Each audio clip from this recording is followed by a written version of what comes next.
Je vais commencer en faisant un point rapidement sur notre activité de recherche clinique, laboratoire qui concerne l'épidémiologie des infections en papillomavirus humain dans la région marseillaise. Le deuxième point qui nous intéresse, c'est la signification clinique de la charge virale HPV oncogène dans le contexte du dépistage du cancer du col de l'utérus et du cancer du canal anal. Alors, rapidement, un petit rappel sur le fait que c'est la persistance de papillomavirus à haut risque oncogène qui est le premier facteur de risque du cancer du col, que les papillomavirus sont de petits virus à ADN double bras de l'univers qui affectent les épithéliums cutanés et muqueux. On répertorie plus de 120 types différents de papillomavirus qui sont répartis en deux groupes. Des HPV de haut risque oncogène, une quinzaine, avec essentiellement HPV 16 qui est le plus fréquemment impliqué dans les cancers du col, de l'anus et du pharynx. Oui, c'est un cancer sexuellement transmissible. Les HPV 18, 31, 33 et 45 et des HPV de bas risque oncogène, essentiellement HPV 6 et 11 qui sont associés au condylome génital. Alors, il faut être bien conscient que c'est l'intégration du virus au génome des cellules humaines infectées qui est l'état critique de la carcinogenèse. Et lors de l'intégration, le gène E2 se clive, entraînant une surexpression des gènes E6 et E7 qui codent pour les oncoprotéines E6 et E7, qui favorise l'inactivation de deux protéines suppresseurs de tumeur, la P53 et la protéine du rétinoblastome ou PAB. Alors, vous avez ici les courbes d'histoire naturelle de l'infection HPV. Vous avez un premier pic en vert de prévalence d'infection HPV vers l'âge de 20 ans chez les jeunes femmes. Cette infection est la plupart du temps transitoire et vous avez à peu près 15 à 40% des femmes jeunes sexuellement actives qui sont atteintes. On a un deuxième pic de lésions précancéreuses vers l'âge de 30 ans qui est associé à la persistance de l'infection HPV à haut risque. Et vous avez en bleu un troisième pic de prévalence des lésions cancéreuses vers l'âge de 40 ou 50 ans. Et 50 à 75% des femmes entre 15 et 45 ans ont été exposées à l'infection au papillomavirus. Donc c'est le deuxième cancer, le cancer du col, c'est le deuxième cancer de la femme dans le monde. Et en France, c'est le 10e cancer de la femme et le deuxième cancer de la femme jeune de moins de 45 ans. Alors, qu'en est-il du dépistage du cancer du col en France? Actuellement, il repose sur la pratique du frottis cervical chez les femmes de 25 à 65 ans tous les 3 ans. Et en cas de frottis anormal, une colposcopie, éventuellement associée à une biopsie du col, doit être réalisée. La recherche d'HPV en dépistage primaire est beaucoup plus sensible que le frottis et a une très bonne valeur prédictive négative, mais il est source de faux positifs en raison des infections transitoires et a donc une faible valeur prédictive positive, surtout chez les femmes qui ont moins de 30 ans. Et actuellement, en France, la recherche d'HPV est indiquée et remboursée pour trier les frottis qui sont indéterminés, les frottis ASCUS, dont plus de 50% sont associés à des HPV de haut risque. Il est actuellement proposé d'étendre les indications du test HPV en dépistage primaire comme aux États-Unis, suivi d'une cytologie pour trier les tests HPV qui seraient positifs. Et d'une deuxième indication, c'est dans le contexte du suivi dans les 6 mois suivant une conisation pour une lésion de haut grade. Alors, le dépistage en France se fait sur une base individuelle, il n'est pas organisé, sauf dans 5 départements. Il y a environ 6 millions de frottis qui sont réalisés par an pour une population cible de 15 millions de femmes. Mais le taux de couverture du dépistage est nettement insuffisant, puisqu'en 2006-2008, il y avait 44% des femmes de 25 à 65 ans en France qui n'étaient pas dépistées. Donc, il faut être conscient aussi que l'efficacité du dépistage en France est bien inférieure à celle des pays du nord de l'Europe. Alors, les freins au dépistage par frottis sont essentiellement d'ordre culturel ou religieux Et le refus de l'examen gynécologique est un motif fréquent de non-participation aux frottis, surtout dans les populations de milieux socio-économiques précaires et chez les femmes migrantes. Et dans les pays développés, il faut savoir que 60% des cancers invasifs du col se voient chez les femmes qui ne participent pas, qui participent irrégulièrement au dépistage du cancer du col. Donc le cancer du col, c'est évitable, mais surtout si on améliore le dépistage des populations à haut risque. Et c'est dans ce contexte que nous avons mis en place 3 campagnes de dépistage des HPV haut risque par autoprélèvement vaginal chez les femmes qui étaient en situation médico-sociale précaire ou moyenne, qui étaient non répondantes à une première invitation au frottis dans les Bouches-du-Rhône. Donc nous avons mené 3 campagnes successives, en 2008 donc avec le professeur Piana et l'association Arcade, en 2008, donc c'était chaque fois des femmes de tranche d'âge 35 à 65 ans, en 2008 qui résidaient dans les quartiers nord de Marseille, 14e et 15e arrondissement. En 2009, c'était des femmes de niveau socio-économique moyen résidant à Vitrolles-Marignane. Et en 2010, on a fait une grosse campagne chez les femmes bénéficiaires de la couverture maladie universelle, donc qui étaient dans un état de précarité significative et qui résidaient dans les Bouches-du-Rhône. Et toutes ces femmes n'avaient pas eu de frottis depuis plus de 2 ans, d'après les fichiers de la Caisse primaire de l'assurance maladie, et avaient refusé déjà une première invitation au frottis. Donc les femmes non répondantes à cette première invitation au frottis ont été réparties en 2 groupes. Un premier groupe de femmes qui ont reçu un dispositif d'autoprélèvement vaginal à domicile, donc il y en avait plus de 5000 en 2008, plus de 3000 en 2009 et plus de 8000 en 2010, et un autre groupe de femmes non répondantes à une première invitation au frottis qui ont reçu une deuxième invitation au frottis, ce qui nous a permis de comparer le taux de participation à l'autoprélèvement vaginal au taux de participation à la deuxième invitation au frottis. Alors, les objectifs de ces campagnes étaient d'évaluer la participation des femmes, donc soit à l'autoprélèvement, soit à la deuxième invitation au frottis, d'évaluer la prévalence des HPV au risque, et ensuite d'évaluer le taux de lésion cervicale après frottis ou après le résultat d'un autoprélèvement anormal où on aurait trouvé des HPV à haut risque. Et tous les dispositifs d'autoprélèvement étaient accompagnés d'une notice visuelle explicative tout à fait parlante pour l'utilisation de ce dispositif chez les femmes qui l'ont reçu. En cas de test HPV positif ou de frottis anormal, donc les résultats étaient communiqués aux médecins traitants, au centre de suivi et aux femmes par courrier, leur indiquant la nécessité de consulter le médecin traitant pour examen médical et exploration complémentaire. Elles étaient relancées par courrier 3 mois plus tard si elles n'avaient pas répondu encore. Et enfin, pour les femmes chez lesquelles on avait détecté un HPV au risque sans suivi, un nouveau dispositif d'autoprélèvement était adressé directement au domicile 1 an plus tard. Alors, les résultats en ce qui concerne le taux de participation à la deuxième invitation au frottis d'une part et à l'autoprélèvement vaginal d'autre part, dans les 3 campagnes de dépistage dont vous les voyez ici, vous voyez que pour ce qui concerne la participation à la deuxième invitation au frottis, donc les taux de participation sont toujours très bas et inférieurs à 7,2% dans les 3 campagnes, alors que ça contraste avec une participation quand même croissante à l'autoprélèvement, en particulier entre 2008 et 2009, c'est passé de 2,3% à 25%, mais il est vrai que c'était à Vitrolles-Marignane, où le contexte médico-social et le contexte sanitaire est bien meilleur que dans le quartier nord de Marseille et chez les femmes bénéficiant de la CMC. Et globalement, vous voyez qu'au total, il y a 3 fois plus de participation à l'autoprélèvement, à peu près 15% sur les 3 campagnes en chiffres cumulés, qu'à la deuxième invitation au frottis, 5%, où on voit vraiment que ça reste quand même très bas. Alors pour détecter les HPV, donc pour le génotypage, on a utilisé une PCR avec des amants génériques nous permettant de faire une détection génotypique, suivi de séquençage et de caractérisation par analyse phylogénétique. Et pour la mesure de la charge virale en projet d'HPV 16-18 ou 31-33-45, des PCR en temps réel maison.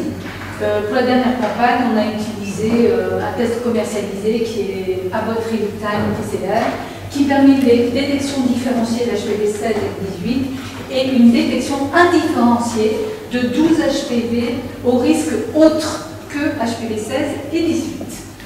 Alors, en ce qui concerne la prévalence des différents types d'HPV dans ces 3 campagnes de dépistage, vous voyez que globalement, on a une prévalence d'HPV au risque 16-18 et au risque autre qui varie entre 6% et 17,6%.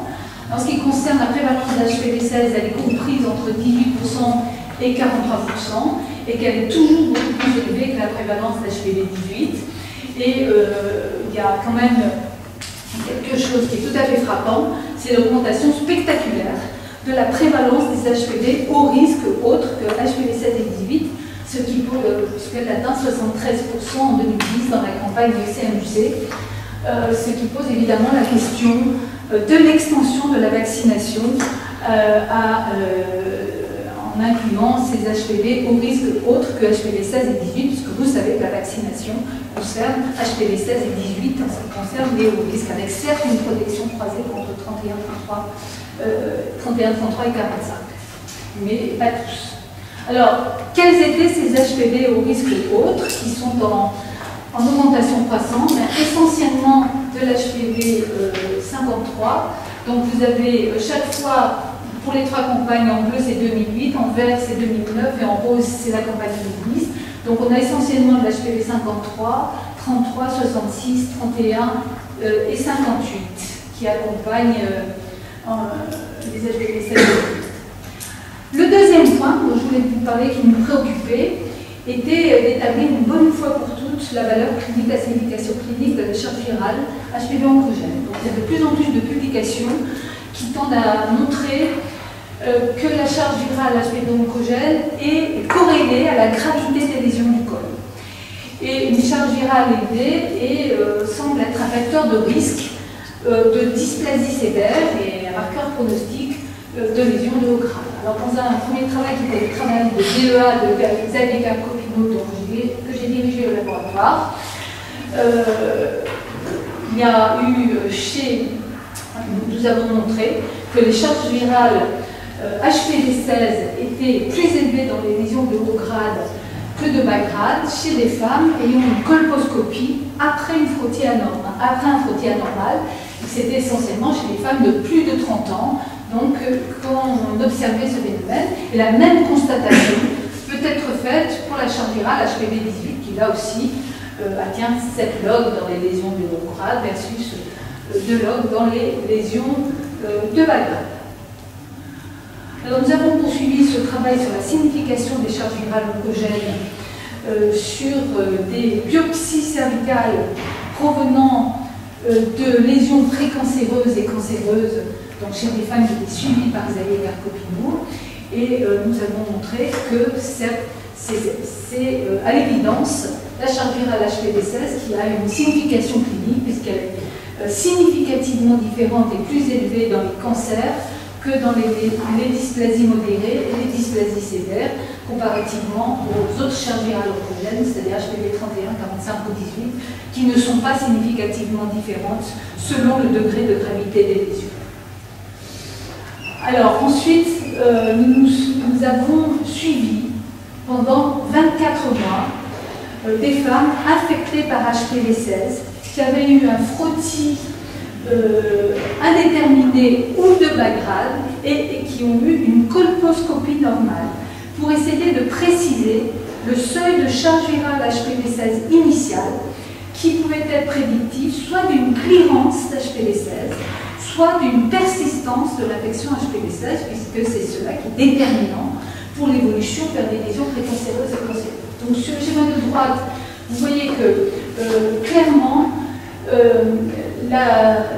ce sont les femmes qui ont clearé HPV 16 à droite, qui ont une charge virale qui est significativement plus basse, c'est une charge virale HPV 16 qui est à 1500 copies, comparativement à la charge virale qui est beaucoup plus élevée, à plus de 3 millions de copies, des femmes qui ont eu une infection HPV 16 persistante au bout de 2 ans de suivi. Et nous avons pu également préciser une valeur seuil HPV 16 de charge virale HPV-16 associée à la clearance ou à la persistance de l'infection HPV-16 qui est égale à 75 000 copies par million de cellules avec une spécificité, une sensibilité supérieure à 85%. Donc un deuxième aspect de nos recherches concerne vraiment le dépistage du cancer du canal anal, qui est rare dans la population générale puisque ça concerne 1% des cancers du tube digestif. Il est plus fréquent chez la femme que chez l'homme, il y a 6, avec un ratio de 6 pour 1. Il est plus fréquent que le cancer du col chez la femme. Il est plus fréquent chez les sujets infectés par le VIH, en particulier chez les hommes ayant des relations sexuelles avec les hommes. Et on constate un accroissement de son incidence sous trithérapie, contrairement au cancer classant SIDA, en dépit de la restauration immunitaire qui est induite par les trithérapies.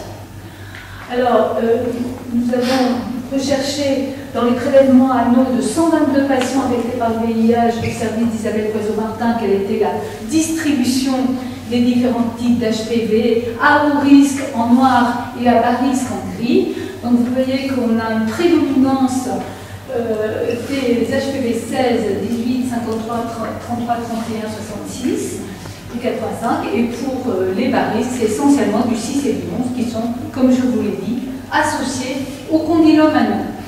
Après, pour la répartition des charges virales HPV 16 et 18 oncogènes, eh bien, vous voyez, alors en abscisse, vous avez les résultats exprimés en log et en ordonnée le nombre de patients. Mais il y a quelque chose qui est tout à fait frappant, c'est que vous avez l'essentiel des charges virales qui sont autour de 5 et 6 logs et vous avez près de 2 tiers ou plus de 2 tiers des patients qui ont des charges virales HPV 16 et 18 qui sont supérieures à 6 logs, ce qui est tout à fait considérable. Donc on a dans le cadre de l'infection HPV anale des charges virales HPV oncogènes 16 et 18 qui sont beaucoup plus élevées, qui n'ont absolument rien à voir avec les charges virales HPV oncogènes dans le cadre de l'infection cervicale, HPV cervicale. Alors en conclusion, qu'est-ce qu'on peut tirer de toutes ces études? Alors, des campagnes de dépistage chez les femmes en situation précaire qui ont entre 35 et 69 ans. On peut conclure qu'il y a eu une bonne acceptation des autoprélèvements comme outil de dépistage, qui est tout à fait encourageant pour l'avenir. On a confirmé la fréquence élevée d'HPV 16 dans les lésions plus sévères, de dysplasie sévère et dans le cancer invasif du col. On a constaté une augmentation spectaculaire de la prévalence des infections HPV au risque autre que 16 et 18, avec donc des conséquences en termes de santé publique sur l'adaptation du vaccin au génotype HPV au risque autre que 16 et 18 qui circulent actuellement dans la population. Chez les patients affectés par le VIH, donc dans les prélèvements anneaux, on a également une prévalence plus élevée d'HPV 16 et d'HPV au risque autre que 16 et 18, en particulier dans la population des hommes ayant des relations sexuelles avec les hommes, ce qui doit évidemment inciter à réfléchir sur l'opportunité de vacciner les garçons en général, comme c'est le cas actuellement aux États-Unis, mais ce n'est pas le cas en France. Donc là, l'intérêt de faire de telles études, c'est quand même d'aller à réfléchir en fonction de ces prévalences prouvées sur ce type de choses. Et pour terminer, on a quand même montré une certaine valeur clinique, signification clinique de la charge virale HPV oncogène, qui est prédictive de la gravité des lésions. C'est la charge virale HPV 16 oncogène, évidemment essentiellement. Et nous avons également réussi à définir un seuil prédictif, soit de clearance, soit de persistance de l'infection HPV 16 chez des femmes qui n'étaient pas encore à un stade avancé. Voilà, j'espère que c'était clair. Vous avez des questions? Parce que l'HPV, c'est un sujet chaud. Est-ce que pour les patients, les hommes qui ont des relations sexuelles avec les hommes, il y a déjà des études qui ont été conduites sur l'autoprélèvement de la Non, justement, c'est l'idée de Didier, de qu'on fasse ça. Donc, ça va être une prochaine campagne.